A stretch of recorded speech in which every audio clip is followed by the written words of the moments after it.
I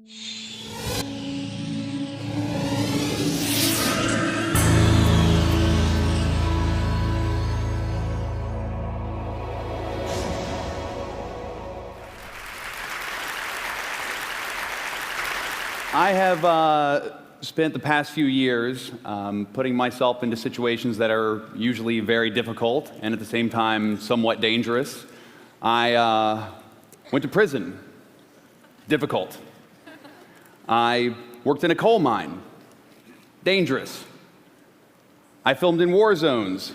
Difficult and dangerous. And I spent 30 days eating nothing but this. Fun in the beginning, a little difficult in the middle, very dangerous in the end.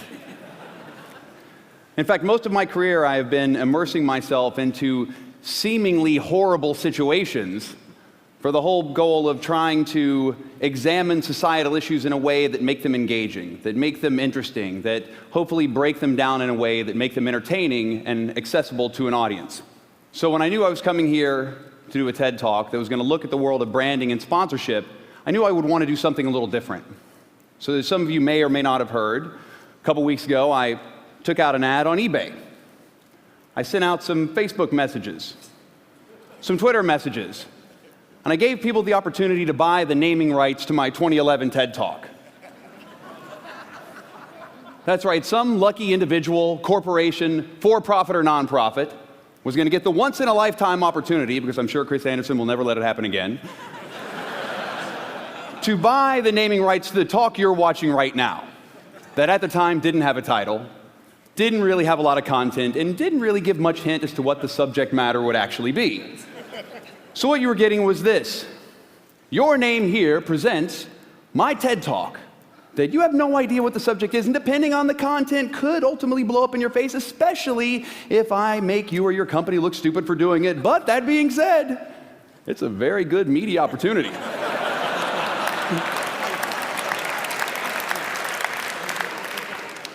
You know how many people watch these TED Talks? It's a lot. That's just the working title, by the way. So, even with that caveat, I knew that someone would buy the naming rights. Now, if you'd have asked me that a year ago, I wouldn't have been able to tell you that with any certainty. But in the new project that I'm working on, my new film, we examine the world of marketing, advertising. And as I said earlier, I put myself in some pretty horrible situations over the years. But nothing could prepare me.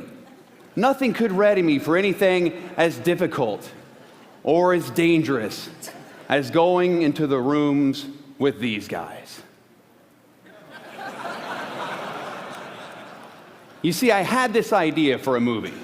What I want to do is make a film all about product placement, marketing, and advertising, where the entire film is funded by product placement, marketing, and advertising. So the movie will be called The Greatest Movie Ever Sold. So what happens in The Greatest Movie Ever Sold is that everything from top to bottom, from start to finish, is branded from beginning to end. You know, from the above the title sponsor that you'll see in the movie, which is Brand X. Now this brand, the Qualcomm Stadium, the Staples Center, these people will be married to the film in perpetuity forever. And so the film explores this whole idea. It's what? It's redundant. In perpetuity forever. I'm a redundant person. Yeah. that was more for him. It's in perpetuity, period, forever. But not only are we going to have the Brand X title sponsor, but we're going to make sure we sell out every category we can in the film. So maybe we sell a shoe and it becomes the greatest shoe you ever wore, the greatest car you ever drove from The Greatest Movie Ever Sold. You know, the greatest drink you've ever had, courtesy of The Greatest Movie Ever Sold. So the idea is beyond just showing that brands are part of your life, but actually get them to finance the film? Is that? Get them to finance the film, and actually we show the whole process of how does it work. The goal of this whole film is transparency. You're going to see the whole thing take place in this movie. So that's the whole concept, the whole film, start to finish, and I would love for CEG to help make it happen. Yeah, you know, it's funny, because when I first hear it, it is the ultimate respect for an audience. I don't know how receptive people are going to be to it, though. Do you have a perspective, or do you? I don't want to use angle because that sort of has a negative connotation. But do you sort of know how this is going to play out? No idea. How much money does it take to do this? 1.5 million. Okay. I think that you're going to have a hard time meeting with them, but I think it's certainly worth pursuing a couple of really big, obvious brands. Who knows? Maybe by the time your film comes out, we look like a bunch of blithering idiots. What do you think the response is going to be? The responses mostly will be no. But is the toughest sell because of the film or is the toughest sell because of me? Both. Meaning, not so optimistic.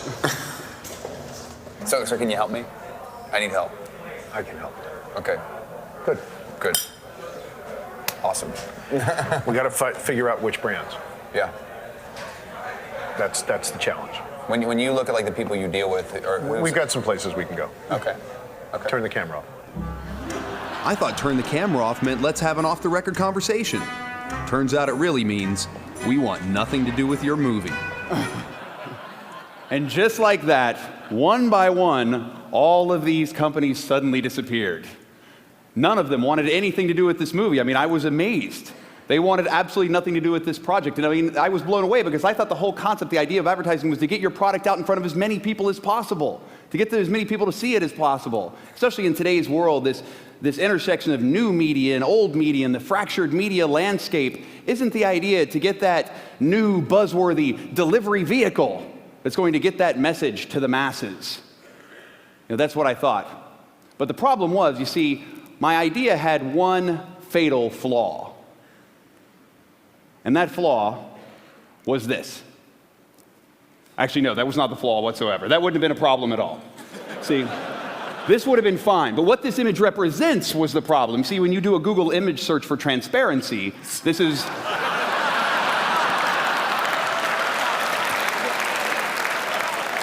This is one of the first images that comes up. So, I like the way you roll, Sergey Brin. No. This was the problem. Transparency. Free from pretense or deceit, easily detected or seen through, readily understood, characterized by visibility or accessibility of information, especially concerning business practices. That last line being probably the biggest problem. You see, we hear a lot about transparency these days. You know, our politicians say it, our president says it, even our CEOs say it. But suddenly when it comes down to it becoming a reality, something suddenly changes. But why? Well, transparency is scary. Like that odd, still screaming bear. It's unpredictable.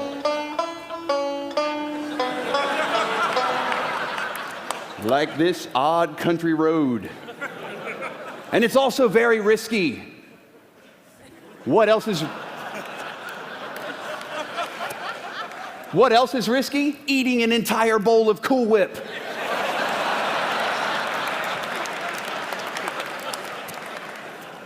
That's very risky. No, when I started talking to companies, you know, and telling them, you know, we wanted to tell this story, and they said, no, we want you to tell a story. We want you to tell a story, but we just want to tell our story. See, when I was a kid, and my father would catch me in some sort of a lie, and there he is, giving me the look he often gave me. He would say, son, there's 3 sides to every story. There's your story, there's my story, and there's the real story. Now, you see, with this film, we wanted to tell the real story, but with only one company, one agency willing to help me, and that's only because I knew John Bond and Richard Kirschenbaum for years, I realized that I would have to go on my own. I'd have to cut out the middleman and go to the companies myself, with all of my team. So what you suddenly started to realize, or what I started to realize, that when we started having conversation with these companies, the idea of understanding your brand is a universal problem. I have friends who make great big giant Hollywood films, and I have friends who make little independent films like I make. And the friends of mine who make big giant Hollywood movies say that the reason their films are so successful is because of the brand partners that they have. And then my friends who make small independent films say, well, how are we supposed to compete with these big giant Hollywood movies? And the movie is called The Greatest Movie Ever Sold. And so now how specifically will we see Ban in the film? It's anytime I'm getting ready to go, anytime I open up my medicine cabinet, you will see Ban deodorant. Well, anytime I do an interview with someone, I could say, are you fresh enough for this interview? Are you ready? You look a little nervous. I want to help you calm down, so maybe you should put some on for the interview. So we'll offer, one of these fabulous scents, whether it's a floral fusion or a paradise winds, they'll have their chance. We will have them geared for both male or female, solid roll-on or stick, whatever it may be. That's the 2-cent tour. So now I can answer any of your questions and give you the 5-cent tour. We are a smaller brand, much like you talked about being a smaller movie, Yeah. we're very much a challenger brand, so we don't have the budgets that other brands have. So doing things like this, remind people about BAN is kind of why we're interested in it. What are the words that you would use to describe BAN? BAN is blank. That's a great question.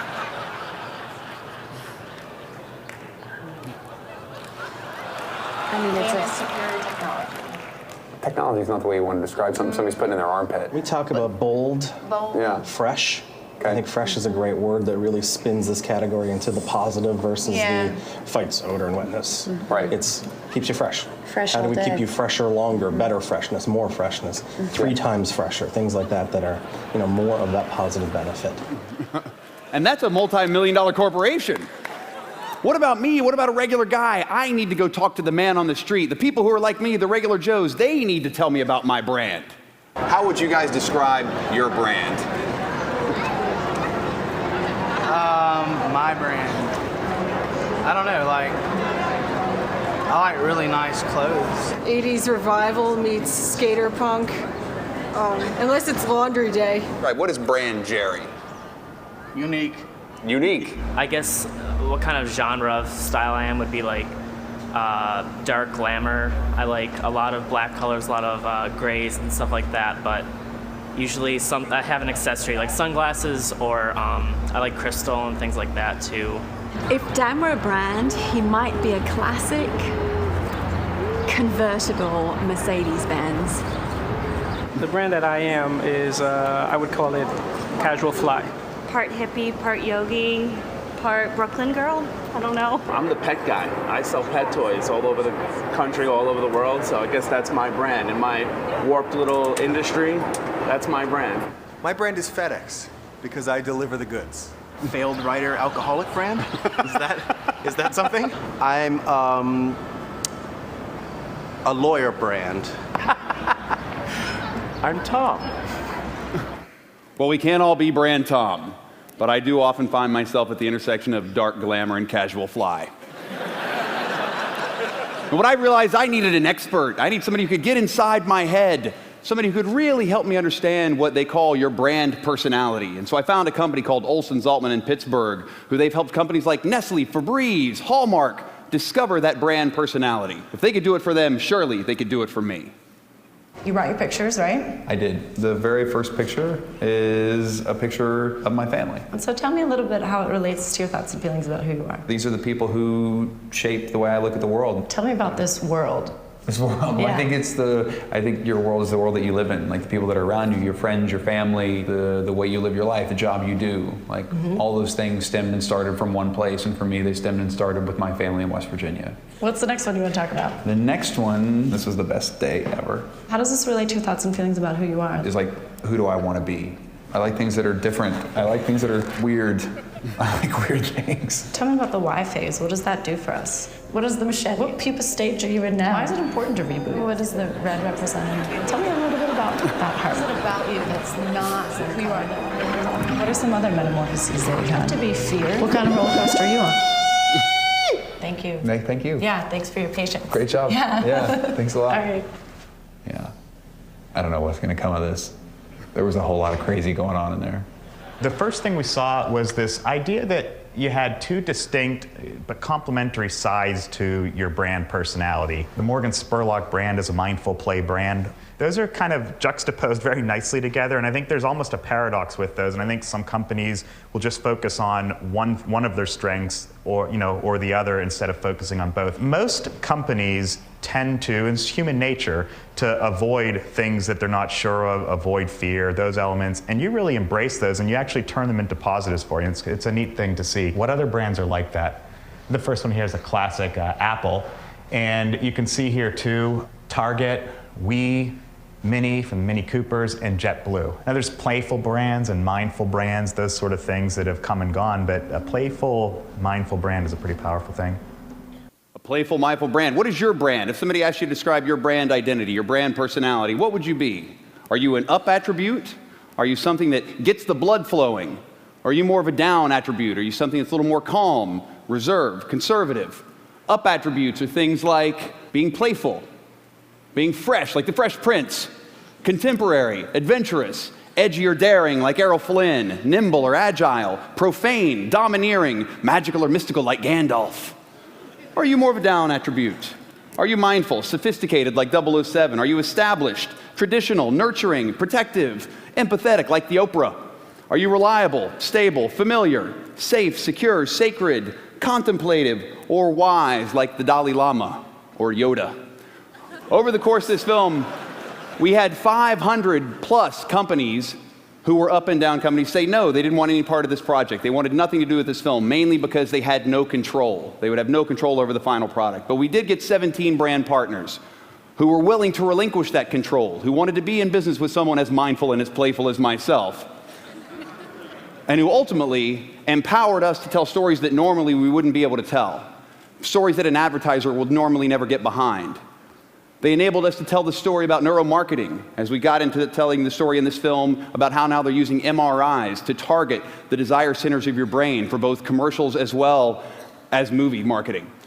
We went to Sao Paulo where they have banned outdoor advertising in the entire city. For the past 5 years, there's no billboards, there's no posters, there's no flyers, nothing. And we went to school districts where now companies are making their way into cash-strapped schools all across America. What's incredible for me is the projects that I've gotten the most feedback out of, or I've had the most success in, are ones where I've interacted with things directly. And that's what these brands did. They cut out the middleman. They cut out their agencies and said, maybe these agencies don't have my best interests in mind. I'm going to deal directly with the artist. I'm going to work with him to create something different, something that's going to get people thinking, that's going to challenge the way we look at the world. And how has that been for them? Has it been successful?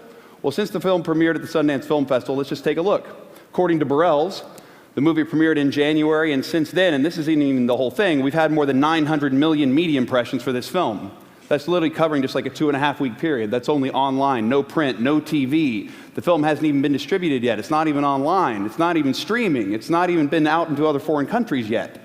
So ultimately, this film has already started to gain a lot of momentum, and not bad for a project that almost every ad agency we talk to advised their clients not to take part.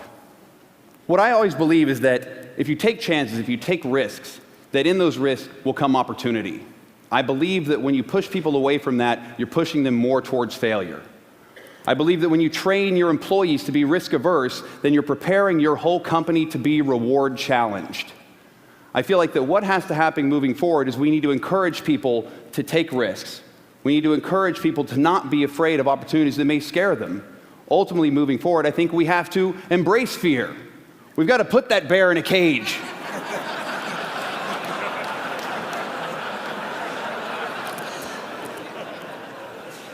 Embrace fear, embrace risk.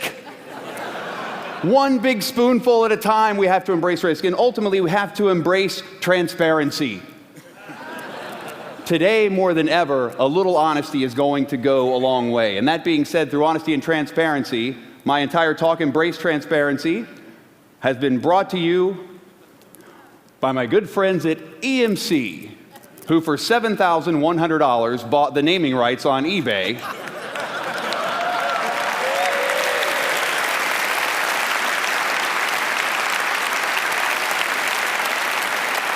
EMC turning big data into big opportunity for organizations all over the world. EMC presents Embrace Transparency. Thank you very much, guys. Thank you.